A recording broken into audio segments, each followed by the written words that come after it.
friends, welcome to MD classes. Hope you all are doing good. कल हमने अपने OC subject का introduction part देखा कि हमारे पास क्या क्या चैप्टर्स हैं और हमें क्या क्या चैप्टर्स में क्या क्या सीखने मिलेगा. तो आज हम स्टार्ट करेंगे हमारे फर्स्ट चैप्टर से, जो है प्रिंसिपल ऑफ मैनेजमेंट. अब प्रिंसिपल ऑफ मैनेजमेंट क्या होता है? तो प्रिंसिपल ऑफ मैनेजमेंट होता है, वो एक जनरल गाइडलाइन होती है जो कोई भी चीज़ स्टार्ट करने से पहले दी जाती है ऑर्गेनाइजेशन में. अभी फॉर एग्जांपल अगर मैं क्लासेस ही स्टार्ट कर रही हूँ तो उसको मैनेज कैसे करना है वो मैं पहले से डिसाइड करूँगी कि हाँ ये सब्जेक्ट ये टीचर को देना है, ये जो है ये क्लास के बारे में देखेगा. तो ये सारी चीज़ें मैनेजमेंट के थ्रू ही पॉसिबल है. कोई भी मुझे डिसीजन लेना है वो भी मैं प्रिंसिपल ऑफ मैनेजमेंट के थ्रू ले सकती हूँ. तो principle of management are general guideline for managerial decision making. This are broader guideline which are used in understanding behavior and the decision making process as a whole. अब ये क्या काम करता है? प्रिंसिपल ऑफ मैनेजमेंट ये एक general guideline है जो मैनेजर को दी जाती है कि हाँ आप मैनेजमेंट करने से पहले ये गाइडलाइन फॉलो कर लीजिए, उसके अकॉर्डिंग आप अपने बिजनेस को स्टार्ट कीजिए. अगर प्रॉपर मैनेजमेंट होगा तो जो भी मैंने अपना गोल बनाया है वो मैं अचीव कर पाऊँगी. अगर मेरा मैनेजमेंट ही ख़राब है तो मैं अपना गोल भी अचीव नहीं कर पाऊँगी. अब फॉर एग्जांपल अगर मैंने अपना गोल बनाया है कि मुझे 12th में अच्छे परसेंटेज स्कोर करने हैं तो उसके लिए मुझे वैसी स्टडी करनी पड़ेगी, तो मुझे अपना टाइम को मैनेज करना पड़ेगा. तो जो वो मैनेजमेंट हम करेंगे टाइम का वो हमारा होता है प्रिंसिपल ऑफ मैनेजमेंट. अब इसमें डेफिनेशन क्या है? A fundamental truth or proposition that serves as a foundation for a system of beliefs or behavior or for a chain of reasoning. अब इसमें क्या बोला है? ये जो प्रिंसिपल ऑफ मैनेजमेंट है ये एक फंडामेंटल ट्रूथ है जिसके मतलब कोई भी बिजनेस स्टार्ट करने से पहले हमें मैनेजमेंट करना ही होगा, क्योंकि मैनेजमेंट एक बेस होता है. अभी फॉर एग्जांपल कोई भी बिल्डिंग बनती है उसके लिए जो पिलर यूज़ किया जाता है वो पिलर उसका बेस होता है. अगर वही ख़राब होगा, वही कच्चा अगर बनाया जाएगा तो बिल्डिंग कभी भी गिर सकती है. इसलिए कोई भी बिजनेस करने से पहले उसका जो बेस है, उसका जो मैनेजमेंट है वो देखा जाता है. फिर अब इसमें है nature and characteristics of principal of management. अब इसका नेचर क्या है, कैरेक्टरिस्टिक्स क्या है? अब इसमें ही फीचर्स भी आपको पूछा जा सकता है कि हाँ इसका फीचर्स लिखो. तो अगर फीचर पूछा जाए, नेचर पूछा जाए, कैरेक्टरिस्टिक्स पूछा जाए, आपको सारे में यही आंसर्स लिखने हैं. अब ये क्या है? The nature of principal of management can be described in the following points. First है यूनिवर्सल एप्लीकेबिलिटी. अब जो प्रिंसिपल ऑफ मैनेजमेंट है वो यूनिवर्सली एप्लीकेबल है. ये ऐसा नहीं है कि बस बिजनेस के लिए यूज़ करते हैं, हम घर में हैं वहाँ भी प्रिंसिपल ऑफ मैनेजमेंट यूज़ किया जाता है, ऑल अराउंड. सो जो भी जहाँ भी हमें है वहाँ प्रिंसिपल ऑफ मैनेजमेंट हमें देखने को मिलेगा ही. इसलिए जो मैनेजमेंट होता है वो यूनिवर्सल होता है. आप कहाँ भी जाओगे वहाँ आपको मैनेजमेंट दिखाई देगा ही. That is, they can be applied in all type of organization, business as well as non-business, small as well as large enterprise. ये कहीं भी इस्तेमाल किया जाएगा, चाहे वो ऑर्गेनाइजेशन हो, बिजनेस हो, नॉन बिजनेस एक्टिविटीज़ हो, हर जगह जो हमारा प्रिंसिपल ऑफ मैनेजमेंट है वो यूज़ किया जाएगा. अगर आप लोगों को कोई भी डाउट होगा कोई भी चीज़ से रिलेटेड तो आप कमेंट में अपने डाउट को लिख सकते हैं. उसके ऊपर नेक्स्ट वीडियो में मैं आपका डाउट क्लियर कर दूंगी. सेकेंड है हमारा जनरल गाइडलाइन. जो हमारा प्रिंसिपल ऑफ मैनेजमेंट है ये एक जनरल गाइडलाइन की तरह यूज़ किया जाता है. अगर आपको कोई भी प्रॉब्लम होगी उसके लिए सॉल्यूशन आपके पास होना चाहिए. अगर आप कोई चीज़ स्टार्ट कर रहे हो तो उसके लिए आपको कुछ गाइडलाइन फॉलो करनी चाहिए। अभी मैं ऑर्गेनाइजेशन में अगर मैं एडमिशन लेने भी जाती हूँ तो उसके लिए मुझे पहले जो स्कूल कॉलेजेस जो भी है उसकी पूरी रूल्स रेगुलेशंस, क्या गाइडलाइन है, क्या मैनेजमेंट का काम है, वो सारा मुझे पढ़ने के लिए वो प्रोस्पेक्टस होता है, उसमें लिखा होता है। तो ये सारा जो है वो जो प्रिंसिपल ऑफ मैनेजमेंट है वो एक जनरल गाइडलाइन मुझे देता है कि मुझे चीज़ों को कैसे करना है और मुझे कैसे डिसीजन लेना है एज अ मैनेजर।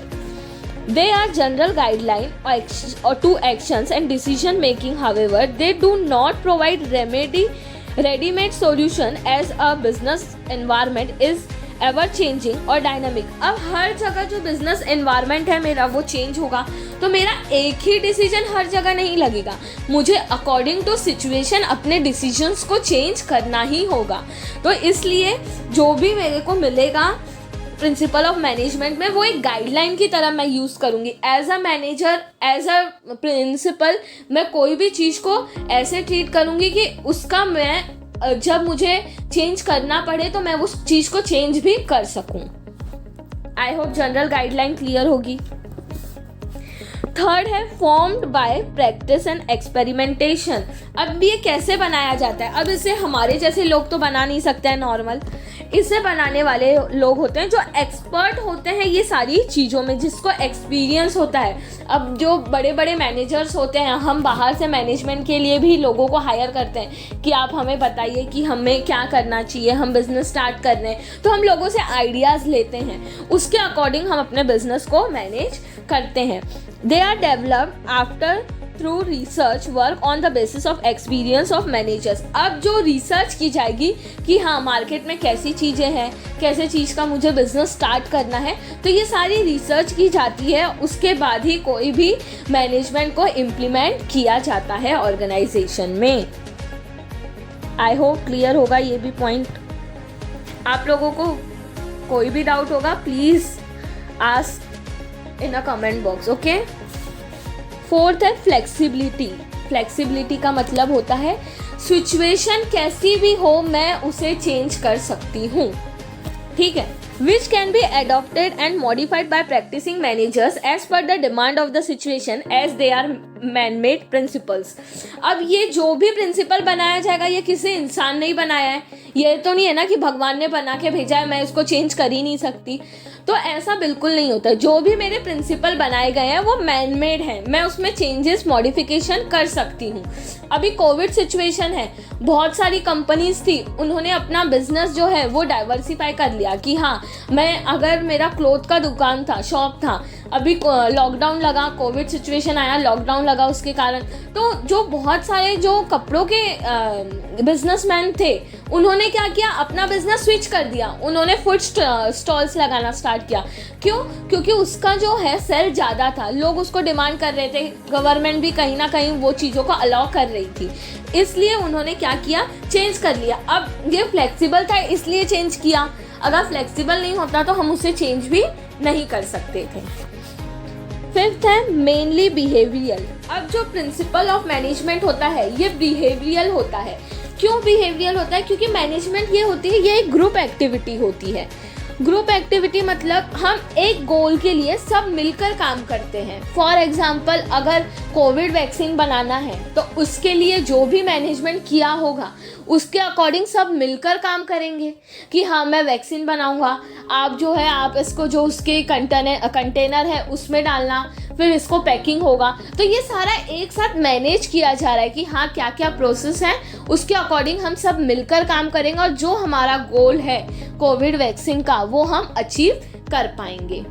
तो ये जो प्रिंसिपल ऑफ मैनेजमेंट है ये बिहेवियर इन नेचर होता है। सिक्स्थ है कॉज एंड इफेक्ट रिलेशनशिप। अब जो मेरा प्रिंसिपल ऑफ मैनेजमेंट है ये कॉज एंड इफेक्ट रिलेशनशिप पे बेस होता है।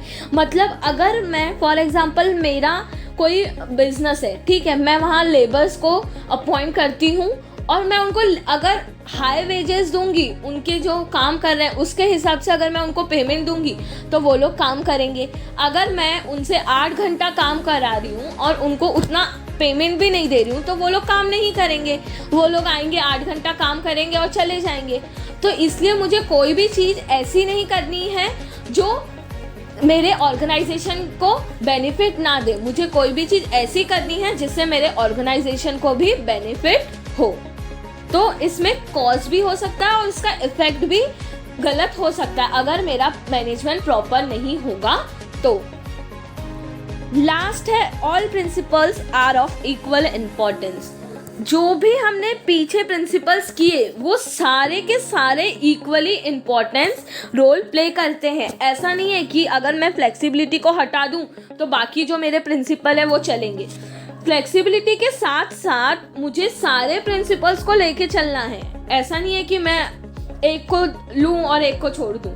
तो जो प्रिंसिपल हैं वो सारे इक्वली इम्पॉर्टेंट होते हैं। All the management principles are equally important. No single principle is more important or less important than the remaining principles. If any single principle is not practiced or followed by the manager, it affect the working of the organization. अगर कोई भी principal एक ज़्यादा एक कम use किया जाएगा तो वो अफेक्ट कर सकता है मेरे ऑर्गेनाइजेशन में। इसलिए मुझे हर प्रिंसिपल का इस्तेमाल प्रॉपर वे में करना है कि हाँ, ये प्रिंसिपल का ज़रूरत है तो मैं ये प्रिंसिपल को फॉलो करूँगी, अगर ये प्रिंसिपल का ज़रूरत नहीं है तो मैं ये प्रिंसिपल को फॉलो नहीं करूँगी। ऐसा नहीं चलेगा। कहीं ना कहीं मुझे चीज़ों को एडजस्ट करनी पड़ेगी और सारे प्रिंसिपल्स को फॉलो करते हुए अपने बिजनेस को मैनेज करना पड़ेगा। होप आप लोगों को ये nature and characteristics of principal of management clear होगा। अगर आप लोगों को कोई भी डाउट है आप कमेंट बॉक्स में अपना डाउट लिख सकते हैं। नेक्स्ट वीडियो में आपका जो भी डाउट होगा वो क्लियर हो जाएगा। अगर वीडियो पसंद आई होगी तो लाइक करना, शेयर करना and subscribe to my channel और बेल आइकन को भी क्लिक करना ताकि आपको आगे की सारी नोटिफिकेशंस मिलती रहें। Thank you so much.